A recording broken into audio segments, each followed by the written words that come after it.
The working principle of bulb is that electricity is passed through the filament, usually tungsten, which is a resistor. The energy is converted to and released as light and heat.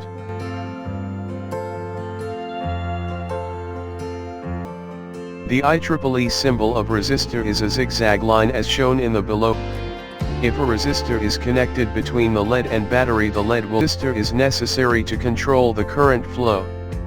Resistor used in the circuit can be used for many purposes.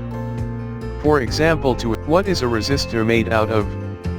Resistors are made of ceramic rods coated with a metal or metal oxides. This coating determines the resistance value of the resistor. If coating is thicker, lower is the resistance value of the resistor.